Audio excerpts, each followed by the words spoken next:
माऊली नमस्कार नमस्कार. अगं बैस बैस बैस. पण काय ग, तुझा चेहरा एवढा का थकलेला? गुडघे दुखीचा त्रास आहे होय? राम राम राम राम. अगं या वयामध्ये गुडघे दुखी म्हणजे ह्याचा त्रास काही विचारू नकोस. पण असं असलं तरी तुझ्या चेहऱ्यावर मात्र त्या वेदना दिसत नाहीत, एक समाधान आहे. हे समाधान आपल्याला एक वेगळाच आनंद देतं माऊली. प्रयत्ने वाळूचे कण रगडिता तेलही गळे, ही म्हण आपल्यामध्ये प्रचलितच आहे. कितीही अशक्य प्राय वाटणारी गोष्ट असो, आपण जर निश्चित प्रयत्न करत गेलो ना, तर एक ना एक दिवस यश आपल्या पदरी पडतच. बरेच लोक चुकीच्या रस्त्याने प्रयत्न करतात किंवा आपले प्रयत्न मध्येच सोडून देतात, म्हणून त्यांना यश प्राप्त होत नाही. आणि स्वतःच्या दोषांमुळे अयशस्वी झालेली माणसं नेहमी आपल्या नशिबालाच दोष देत बसतात. परंतु आपल्या कष्टावर आणि कर्मावर विश्वास असणारी माणसं ही कधीही नशिबाला दोष देत नाहीत. उलट स्वबळावर नियती आपल्या बाजूने फिरवायची शक्ती ते बाळगून असतात. आणि हीच गोष्ट त्या भगीरथाच्या ठाई आपल्याला सतत दिसून येते. बघूया कथेमध्ये पुढे काय होईल ते. ओम नमः शिवाय. ओम नमः शिवाय. नंदी, प्रणाम प्रभो. माझ्या साधनेमध्ये हे कोण व्यत्यय आणत आहे? या कैलासाच्या परिसरात कोण माझी आराधना करत आहे? क्षमा असावी स्वामी, पण आपण ध्यानस्थ असताना एक भगीरथ नामक एक भक्त आपल्या भेटीसाठी येऊन गेला. परंतु आपण दिलेल्या आज्ञेनुसार आपल्या ध्यान साधनेत भंग होऊ नये म्हणून मी त्यांना परत पाठवले. तर आता त्यांनी कैलासावरती तुमची आराधना सुरू केली आहे.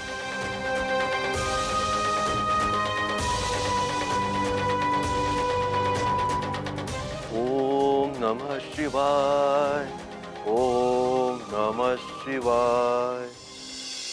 ओम नमः शिवाय. ओम नमः शिवाय. ओम नमः शिवाय. ओम नमः शिवाय. ओम नमः शिवाय.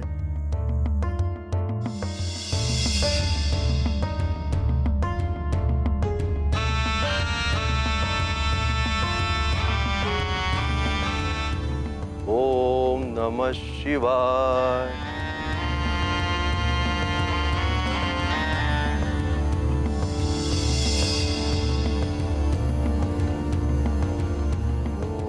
भगीरथ? नमः शिवाय. भगीरथ, डोळे उघड.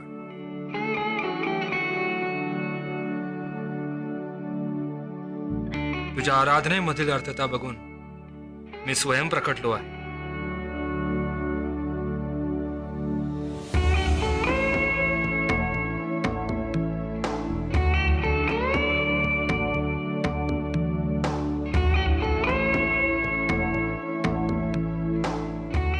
महादेवा, मी आज कृतकृत्य झालो.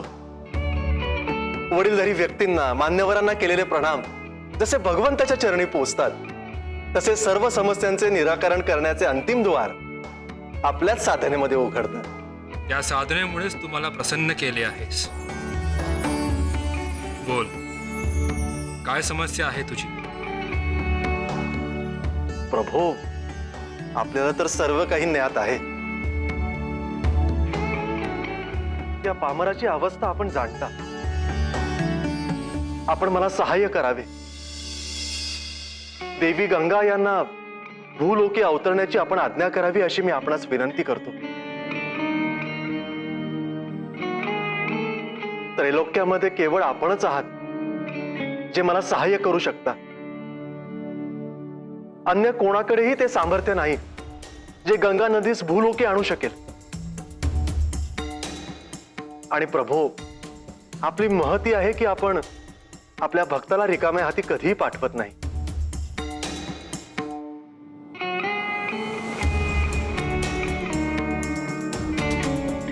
आपण ही माझी इच्छा पूर्ण करावी प्रभू.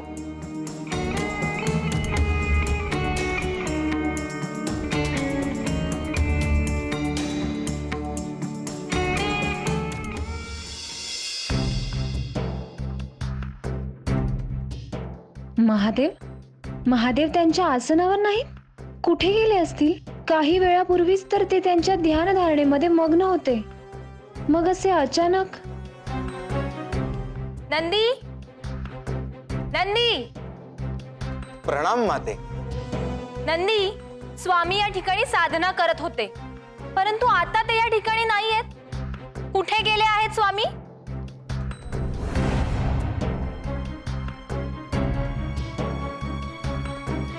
या कैलासाच्या परिसरात कोण माझी आराधना करत आहे? क्षमा असावी स्वामी, पण आपण ध्यानस्थ असताना एक भगीरथ नामक एक भक्त आपल्या भेटीसाठी येऊन गेला.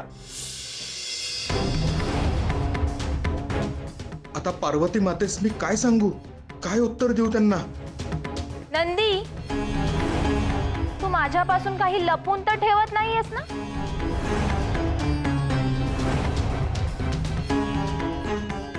क्षमा असावी माते, पण ते त्यांच्या भगीरथ नामक एका भक्तास भेटावयास गेले आहेत. भगीरथ? होय माते, म्हणजे या कैलासाच्या परिसरातच तो श्री महादेव यांची आराधना करत आहे. भगीरथ, हे काय मागणे मागतो आहेस? तुला याची कल्पना सुद्धा नाही. प्रभू, साक्षात देवी गंगा यांनीच मला हे सांगितले आहे. जर मी पृथ्वीवर अवतरले तर पृथ्वी भेदली जाईल. तेव्हा माझा आवेग नियंत्रित करणे हे तुझे दायित्व आहे. कितीही अडथळ्यांची शर्यत आली तरी मी ती पार पाडेन. भगीरथा, तुला वाटते तितके हे सहज कार्य नाही. यासाठी देखील तुला श्री महादेवांकडेच प्रार्थना करावी लागेल, कारण केवळ तेच एकमेव आहेत जे माझा आवेग रोखू शकतील. प्रभू, माझे पितर अतृप्त आहेत. त्यांना मुक्ती मिळण्याचे पुण्य मला लाभावे हीच माझी इच्छा आहे. त्यासाठी गंगा नदीचे इथे येणे आवश्यक आहे, आणि हे केवळ आपणच करू शकता प्रभू. आता आपणच माझे तारणहार आहात. मला सहाय्य करा प्रभू.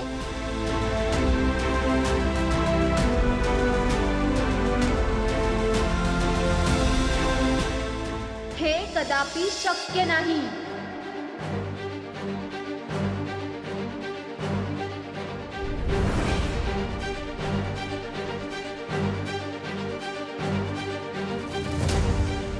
प्रणाम देवी. भगीरथ, तुझी सर्व कथा आम्हास ज्ञात आहे. तुझ्या पितरांसाठी तुझे कष्ट घेतो आहेस ते देखील स्तुत्य आहे. परंतु काय देवी? पार्वती, क्षमा असावी स्वामी, परंतु आज आपण मला थांबवू नये. सत्य काय आहे ते मला सांगितलेच पाहिजे. सत्य? कोणते सत्य देवी? गंगा भूलोकी यावी याकरता स्वामींनी योजना करावी अशी जरी तिची इच्छा असेल तरी देखील ते मला मान्य नाही. त्यामुळे मी तुला इतर कुठलीही खोटी आशा न दाखवता हेच सांगू इच्छिते की महादेव तुला कसलेही सहाय्य करणार नाहीत. आणि हा माझा आग्रह आहे की त्यांनी ह्यात कसलाही हस्तक्षेप करू नये. हे सर्वांनी ध्यानात ठेवावे.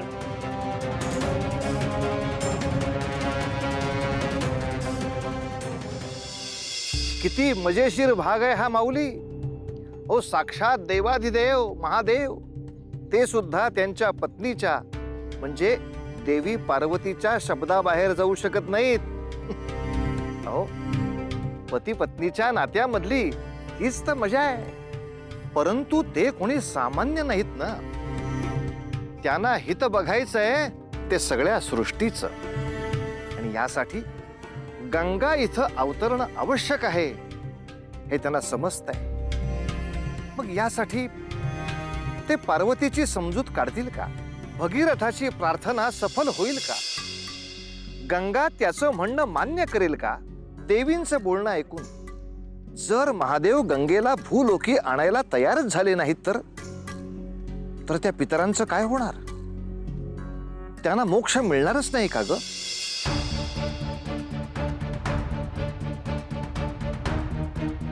माते, माते, आपण असे म्हणू नका. महादेवांच्या रूपाने माझ्याकडे एकच आशेचा किरण उगवला आहे. तसे नाही घडले तर महा अनर्थ होईल. माझ्या पितरांना मुक्ती देण्याचा एकच मार्ग असताना आपण त्याला असा विरोध का करत आहात?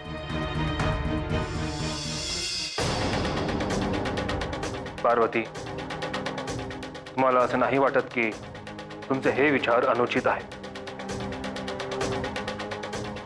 भगीरथ त्याचे इप्सित साध्य व्हावे म्हणून किती कठोर परिश्रम घेत आहे हे तुम्ही का बघत नाही?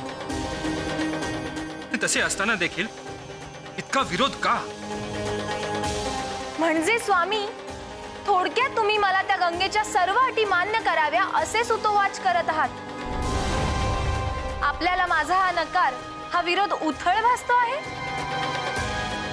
ह्या विचारानेच मला दुःख होते आहे. कदाचित आपण विसरला असाल, परंतु मी नाही. माझा हा नकार कशा करिता आहे हे सिद्ध करण्याची आवश्यकता मला भासत नाही.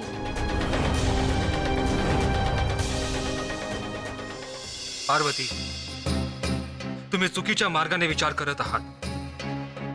तुमचा हेतू आम्हाला ज्ञात आहे. आम्ही त्याचा आदर देखील करतो. परंतु पार्वती, तुम्हाला हे देखील ज्ञात असायला हवं की गंगा या भूलोकी परत येणे ही या काळाची आवश्यकता आहे. तिच्या अशा परतण्याला एक हेतू आहे. आणि जर भगीरथाच्या निमित्ताने ते अवतरणार असेल तर यात संपूर्ण भूलोकाचे कल्याणच आहे. म्हणजे स्वामी, तुम्हाला तुमच्या अर्धांगिनीपेक्षा त्या गंगेचे पुनरागमन हेच महत्वाचे वाटते? देवी, शक्ती विना शिवाचे मूल्य काहीच नाही. आम्हाला तुमच्या विचाराविरुद्ध काही करायचं नाही.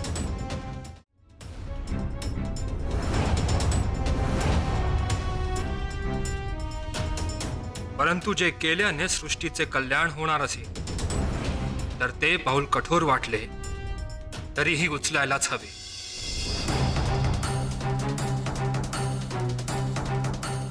आणि सृष्टीच्या समतोलाचा करता करविता म्हणून हे करणे देखील माझे कर्तव्यच आहे. आणि तिचा आवेग रोखणे हे आमच्याशिवाय इतर कोणालाही शक्य नाही. देवी,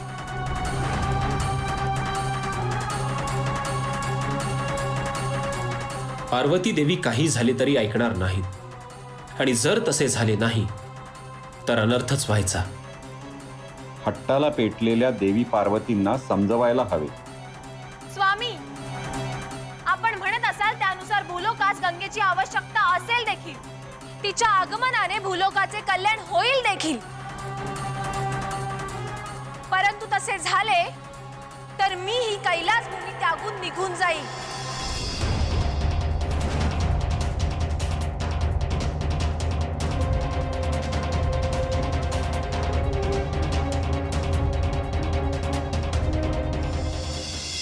देवी गंगा, पाहिलेत आपण, अखेर देवी पार्वती यांनी आपले प्रखर मत श्री महादेवांच्या समोर मांडलेच.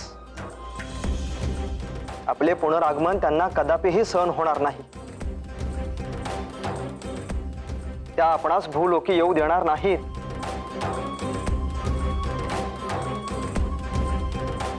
देवी गंगा, आपण काय विचार करत आहात? भगीरथाच्या अथक प्रयत्नांमुळे माझ्या मनात आशा उत्पन्न झाली होती. कदाचित मी पृथ्वीवर जाऊ शकेन, किती आनंदित होते मी. पण आता ती आशा देखील मला धुसर होताना दिसते आहे.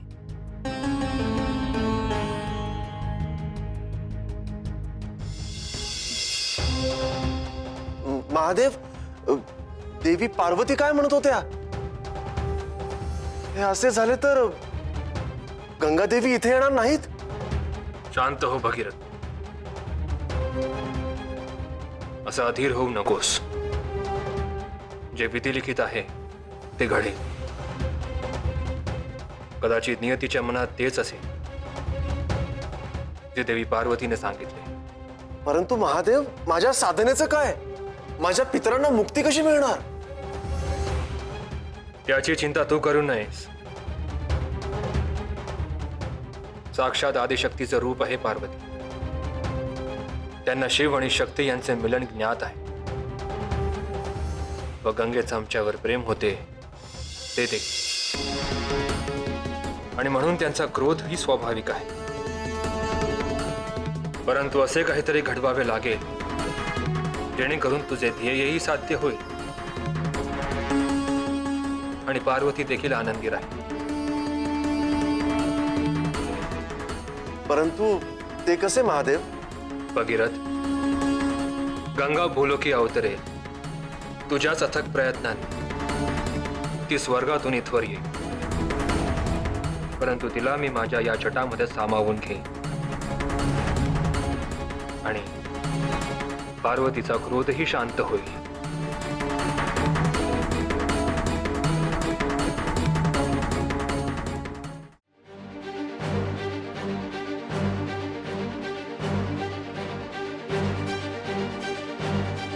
माते माते थांबावे माते, आपण जाऊ नये. माझी वाट सोड नंदी. मला आता थांबवण्यात काही अर्थ नाही. असे म्हणू नका. आपल्या या भक्ताचा विचार करावा. तुझ्या स्वामींनी केला माझा विचार? मी त्यांना स्पष्टपणे सांगून देखील त्यांनी तेच केलं ज्यास माझा विरोध होता. आता कुणी कितीही प्रयत्न केला तरी मी थांबणार नाही. मी कैलासात थांबणार नाही. मी कैलासात थांबणार नाही. मी कैलासात थांबणार नाही. मी कैलासात थांबणार नाही. माते माते, अहो थांबा थांबा माते, असं करू नका. माऊली, मराठीमध्ये अशी म्हण आहे की हत्ती गेला आणि शेपूट राहिलं. आता बघ ना, या भगीरथानं एवढे प्रयत्न करून इतकं सगळ्यांना तयार केलं, परंतु आता जरा कुठं काही चांगलं घडतंय असं दिसत असताना देवी पार्वतीने या कार्यामध्ये खंड टाकला. आता मला सांग माऊली, देवींचं बोलणं ऐकून जर महादेव गंगेला भूलोकी आणायला तयारच झाले नाहीत तर त्या पितरांचं काय होणार? त्यांना मोक्ष मिळणारच नाही का ग? बघूया पुढल्या भागात. तोवर उतू नका, मातू नका, घेतला वसा टाकू नका.